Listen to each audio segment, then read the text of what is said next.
আজ আমাদের বাড়িতে সত্যনারায়ণ পুজো ও বড় ঠাকুরের পুজো একসাথেই করা হবে। যেহেতু দুটো পুজো করা হবে তার জন্য কিন্তু আমাদের ওপর অনেক চাপ আছে সারাদিন। তাই কিন্তু আজকে আমি, আমার শাশুড়ি আর আমার দেওর আমরা কিন্তু অনেক ভোরবেলায় উঠে পড়েছি। এইদিকে শাশুড়ি মা কিন্তু উঠোনটা গোবর দিয়ে সুন্দর করে লেপে নিচ্ছিল, আর ওইদিকে আমি কিন্তু বাসি কাজ সেরে স্নান করে দেখো চলে এসেছি ছাদে।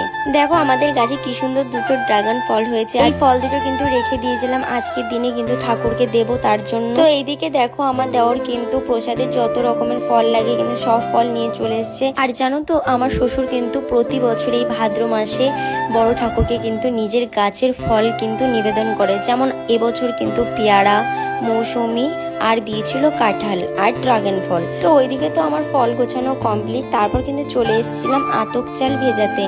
আতপ চাল কিন্তু আমি ভিজিয়ে রেখে দিয়েছিলাম। তারপর কিন্তু নিয়ে এসেছিলাম একটা কলা পাতা। যেহেতু ঠাকুরের ভোগে কিন্তু অনেক নারকেল লাগবে তার জন্য কিন্তু আমি অনেকগুলো নারকেল নিয়ে বসে পড়েছি। এই নারকেলগুলো কিন্তু সব আমি এখন এক এক করে ফাটিয়ে নেব। আর জানো তো আমি কিন্তু কোনোদিনও আগে নারকেল ফাটাইনি, জীবনে এই প্রথম কিন্তু আমি নারকেল ফাটাচ্ছি।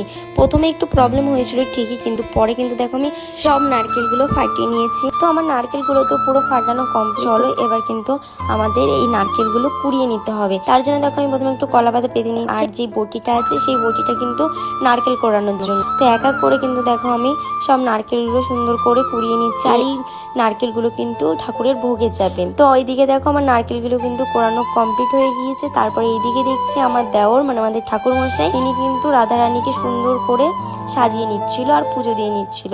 তারপর কিন্তু আমি চলে এসেছিলাম যে আতপ চালগুলো আমি ভিজিয়ে রেখেছিলাম সেই আতপ চালগুলো কিন্তু এখন আমি মিক্সিতে গুঁড়ো করে নেব। আর জানো তো এই আতপ চাল দিয়েই কিন্তু করা হবে বড় ঠাকুরের মেন প্রসাদ, যেটাকে বলা হয় সিন্নি প্রসাদ। এইদিকে কাজ করতে না করতে ওই দিক থেকে আমার ডাক পড়লো, দুধগুলো নিয়ে যেতে হবে, ভাই এখন পুজো দেবে ঘরের।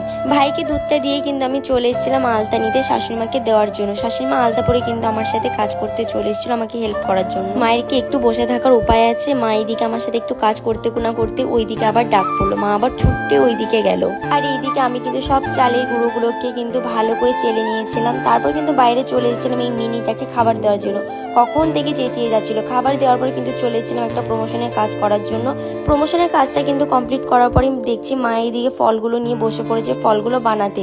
তারপর মা আমাকে বললো তো রেডি হতে তো টাইম লাগবে, তুই যা আগে রেডি হয়ে নে, ততক্ষণে আমি ফলগুলো বানিয়ে নিই। আর জানো তো আমার বান্ধবী উর্মিকে বলেছিলাম একটু তাড়াতাড়ি আসবি, আমার সাথে একটু হেল্প করে দিবি শাড়ি পরাতে। তো ও কিন্তু টাইম মতন চলে এসছে। তারপর কিন্তু দেখো আমি হাত মুখ দিয়ে চলে এসছে। আর আমার মা আমাকে কিন্তু একটা সুন্দর নতুন শাড়ি বের করে দিয়েছে।